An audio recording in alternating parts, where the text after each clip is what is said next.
nombreux. Voilà, on est ravis d'être avec vous. Et puis, ravis de pouvoir échanger sur ce sujet qui est vraiment extrêmement complexe, qui s'appelle la grande exclusion.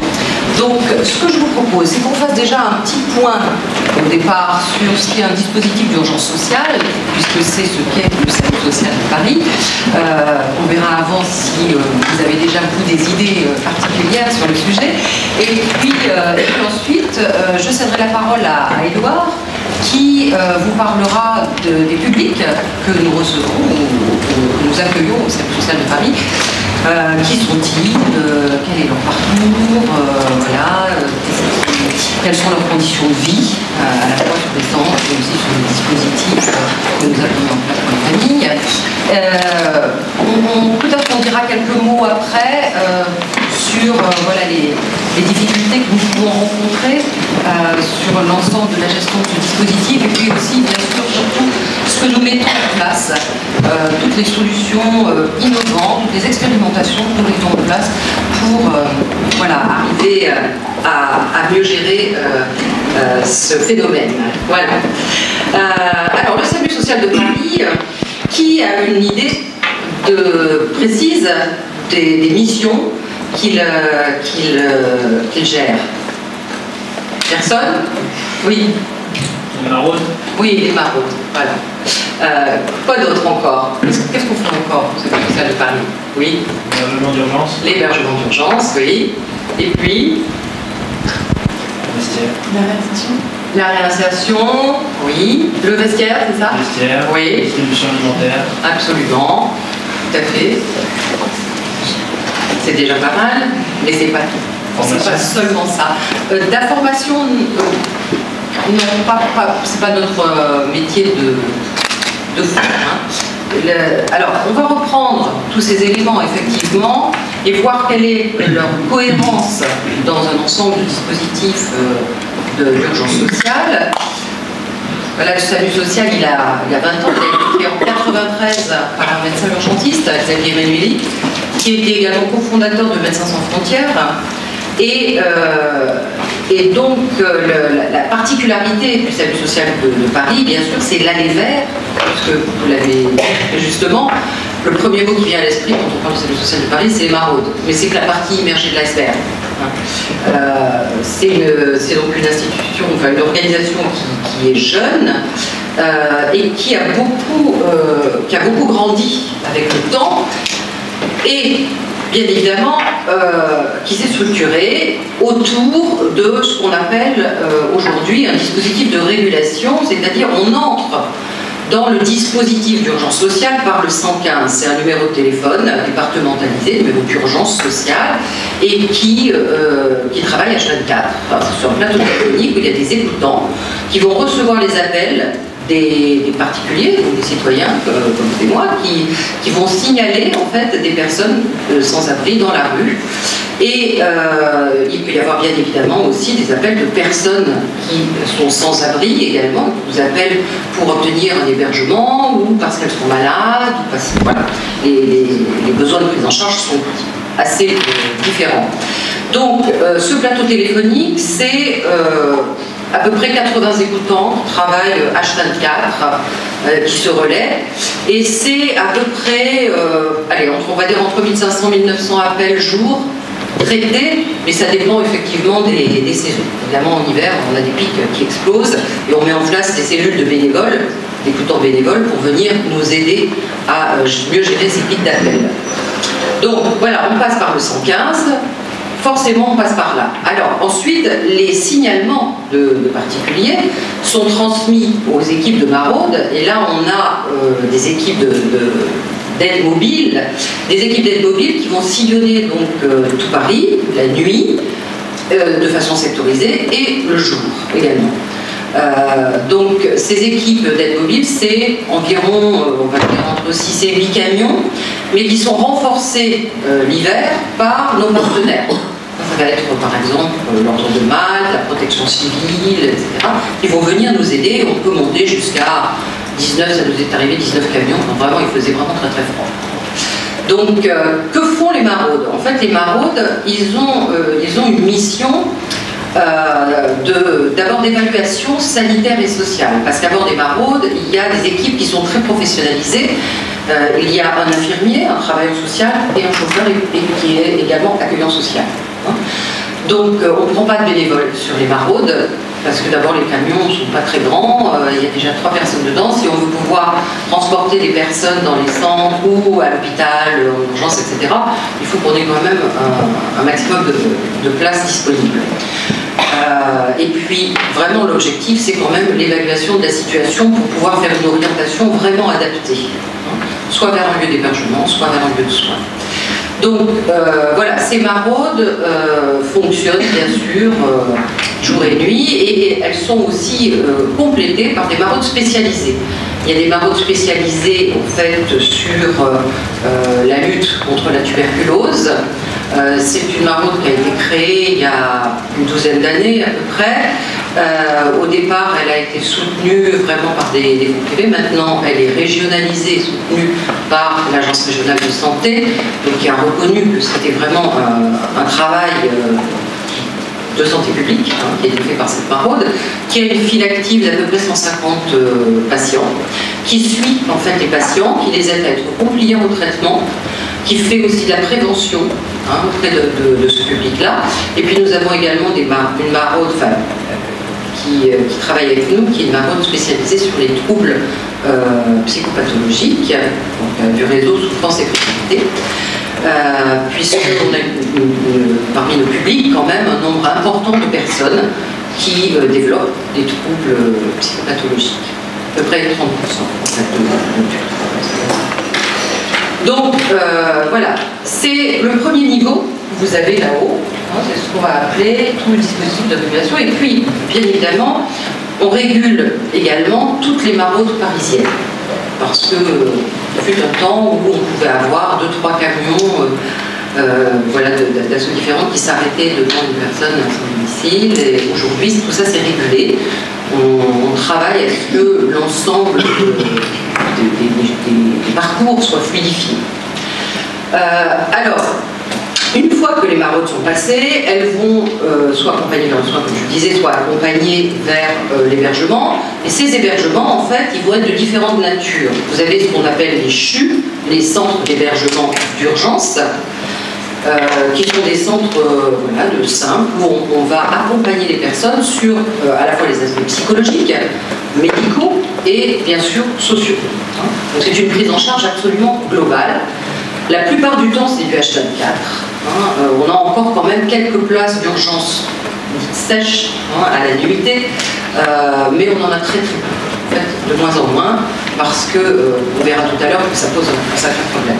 Donc il y a un véritable accompagnement qui est réalisé dans ces centres pour aider à la reconstruction de ces personnes et bien sûr voilà, les amener vers une sortie positive du dispositif. Et puis, il y a ce qu'on appelle également des centres plus spécialisés sur le soin.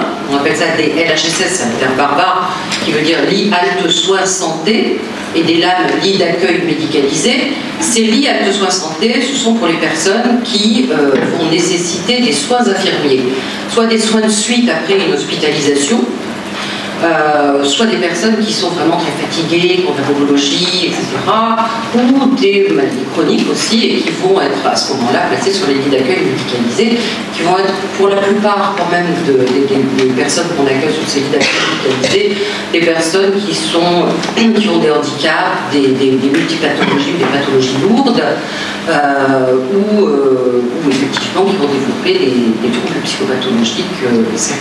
Donc voilà. Ça, ce sont les différents types de centres d'hébergement que vous allez trouver sur un dispositif d'urgence sociale. C'est complété pour les personnes qui ne sont pas prises en charge H24 et qui ne veulent pas venir dans les centres par ce qu'on appelle un espace solidarité insertion qui est un accueil de jour. L'accueil de jour, en fait, là, ça sert aussi à ce qu'ils puissent rencontrer un travailleur social, un médecin, que ce soit un médecin généraliste, un dermato, un psychiatre, un alcoologue, etc. Enfin, toutes les spécialités qu'on peut développer autour des problématiques liées à la confusion. Et puis, bien évidemment, également, un vestiaire, vous l'avez très bien dit tout à l'heure, où ils vont pouvoir venir se changer, mais aussi un espace hygiène, où là, ils vont pouvoir voilà, bénéficier de douche, laver leur linge, le sécher, demander des parasitage, etc. Donc, un accueil de jour où, pour notre accueil de jour, il y en a de nombreux dans Paris, aussi de nos collègues et associations. Sur l'accueil de jour que nous gérons, nous, on a à peu près 150 personnes par jour qui passent. Et puis, ce dispositif, il est complété vers ce qu'on va appeler une structure de post-urgence, qui est une pension de famille, où on accueille des couples, ce qui est une originalité, parce que ça, c'est pas facile hein, de vivre en couple à la rue. Donc, on accueille 33 résidents sur cette pension de famille. C'est vraiment un espace, là, de stabilité, de retour à l'autonomie. C'est-à-dire qu'en fait, ils vont être locataires, vont payer une petite partie de leur loyer, et ils vont réapprendre, en fait, voilà, à être de plus en plus autonomes, ce qu'on n'est pas forcément, d'ailleurs, dans un centre d'hébergement d'urgence, où là, on peut avoir un effet d'institutionnalisation, puisqu'on est pris en charge collectivement, hein, et donc, du coup, on travaille bien sûr à faire en sorte que l'autonomie soit préservée, mais c'est quand même difficile dans les espaces collectifs. Donc, voilà, ça c'est pour la partie. Toute cette partie, en fait, centre d'hébergement, liés de soins santé, espace solidarité insertion, pension de famille, sauf pour les couples. Mais tout ça, c'est pour les personnes dites isolées, hommes et femmes. Tout à l'heure, Edouard va vous raconter un petit peu qui sont ces hommes, ces femmes, combien ils sont, etc., ce qui se passe pour eux. Et bien sûr, il y a également des familles à la rue, et de plus en plus. Et pour ces familles, on a mis en place, depuis quelques années, ce qu'on appelle un pôle de réservation hôtelière, parce que ces familles, elles sont orientées vers des hôtels avec lesquels on passe des accords de partenariat. On a 560 couronnes pour pouvoir les héberger. Alors, en principe, on avait un mandat pour faire de l'hébergement pour ces familles, mais on s'aperçoit, et suite à une enquête qui a été réalisée par notre observatoire, et on va devoir en parler, que ces familles ont besoin réellement d'être accompagnées au plus près. Et donc, on développe de nombreux programmes d'accompagnement. On en parlera tout à l'heure, parce que ça fait partie aussi des difficultés qu'on peut avoir par rapport à la gestion de l'ensemble de ce dispositif.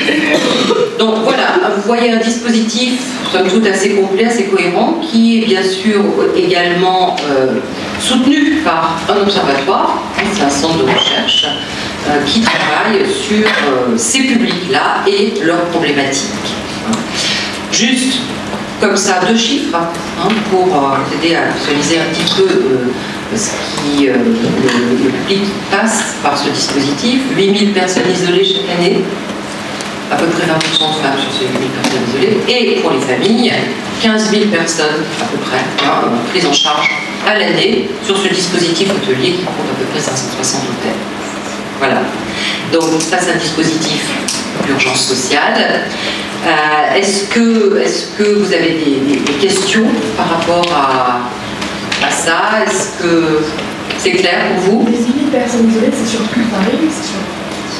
Non, c'est pas sur Paris, c'est dans nos centres. Dans vos centres. Dans nos centres, et en fait, nous, nos centres, parce que les CHU, les centres d'hébergement d'urgence, on en a 4 maintenant. On en a un dédié aux femmes, parce que les femmes à la rue, c'est une population, on le dira, qui est quand même en difficulté. Et on a un centre mixte, hommes et femmes, à peu près 93 places. Un centre femmes, donc 52 places, un autre centre hommes, une cinquantaine de places également, et un CHU famille, un centre d'hébergement d'urgence famille, où on n'a qu'une soixantaine de places, hélas, il y en a un peu plus. Voilà, et puis cette pension de famille, il y a 33 résidents. Et pour les familles, le pôle de réservation hôtelière, les 15 000 familles, c'est sûr, je crois qu'il y a à peu près... Oui, c'est ça. Sur les 15 000 familles, il doit y avoir à peu près 15 000, 14 000, quelque chose comme ça, à peu près, chaque soir, logés sur ces hôtels. Je crois que c'est 15 000, il me semble. Et moi, tu préciseras, c'est quoi le chiffre? Oui, je crois que c'est ça. C'est ça, hein? C'est 15 000 adultes et 14 000 enfants, je pense. Donc c'est quand même assez énorme. Donc voilà, est-ce que c'est plus clair pour vous? Et les LHSS, les lits à tous soins santé, on en a à peu près 200. Les lits à tous soins, toutes les structures de soins, en fait, réparties sur Paris. Voilà. Est-ce que ça veut dire qu'il y a beaucoup plus de places, bien sûr, ouvertes sur Paris? Et on régule, bien sûr, l'ensemble des places disponibles sur Paris. On doit réguler à peu près, je pense, 70 000 places à l'année. Donc voilà. Tous les sans-abri ne peuvent pas accéder à ces places pour une raison ou une autre. Je crois parce que sans linge ou d'autres raisons. Donc, je voudrais savoir quels sont vos critères pour accepter une personne ou pour refuser une personne. C'est la disponibilité des places. C'est-à-dire qu'en fait, oui, c'est vrai, aujourd'hui, on a une saturation du dispositif dans son ensemble, hein, autant sur les familles d'ailleurs que sur les personnes isolées. On doit avoir à peu près le même nombre en ce moment de demandes non pourvues. Ce qu'on appelle une demande non pourvue, c'est quand une personne demande un hébergement, en fait, et qu'on est obligé de lui répondre parce qu'il n'y a pas de place. Hein. Je crois que c'est 50, entre 45 et 50 chaque soir pour les personnes isolées, c'est à peu près la même chose, je crois, pour le faire. Donc c'est vrai que c'est préoccupant. 50%. Ouais. C'est préoccupant parce que le dispositif il est complètement saturé, embolisé. On verra tout à l'heure, justement, on en reparlera de ces difficultés-là, de l'embolisation du dispositif et de qu'est-ce qu'on met en place pour essayer justement de sortir de cette saturation. On en parlera. D'autres questions ou on passe à nos publics? L'étendue géographique de votre action. L'étendue géographique de votre action. Du coup, c'est l'Île-de-France. Pas pour tout, hein, les personnes isolées, c'est plutôt Paris. Et après, les familles, c'est plutôt Île-de-France. Parce que, notamment sur l'hôtel, on va relativement loin, jusque dans le 77, le 87. Même sur des hôtels un peu perdus dans la compta parfois, mais on n'a pas trop le choix non plus, parce que voilà, parce qu'il faudrait des partenaires qui veulent déjà travailler avec nous. Et puis ensuite, étant donné le flux entrant, on est obligé aussi de s'éloigner de Paris. Ce qui pose des sacrés problèmes par rapport aux familles, tu en parleras, je pense. Oui. Vous dites que vous régulez l'ensemble des maraudes, ça veut dire que les autres associations vous reconnaissent un rôle de pilote sur ça? Oui, je pense, pas pilote, mais régulateur. C'est-à-dire qu'en fait, on sait à peu près quels sont les secteurs sur les maraudes, sur lesquels les maraudes agissent, et du coup, on traite avec eux l'information, pour éviter justement qu'il y ait des secteurs qui soient saturés en fait, de camions, et puis d'autres pas du tout. Et c'est la même chose pour les places d'hébergement. Oui. Par rapport au logement, en fait, en situation d'émergence, s'il n'y a pas de place, il n'y a pas en fait, de politique de coordination avec d'autres institutions, de gymnase, je ne sais pas, c'est parce que je ne connais pas le système qui peuvent se mettre en place.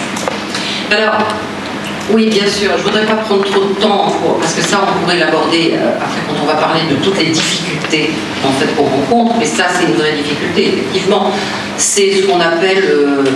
alors, les ouvertures de places dans les gymnases, vous le savez, c'est ce qu'on appelle le plan hivernal.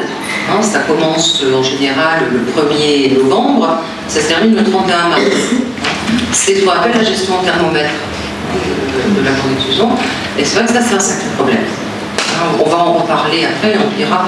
Effectivement, on met en place, bien évidemment, des solutions dans la mesure de nos moyens pour essayer de contrebalancer ces difficultés-là, les difficultés que ça pose.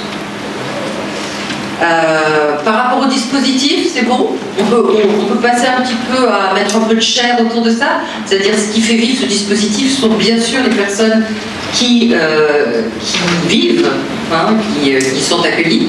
Donc Édouard, je vais te passer la parole et puis tu vas nous raconter un peu qui sont ces personnes. Merci.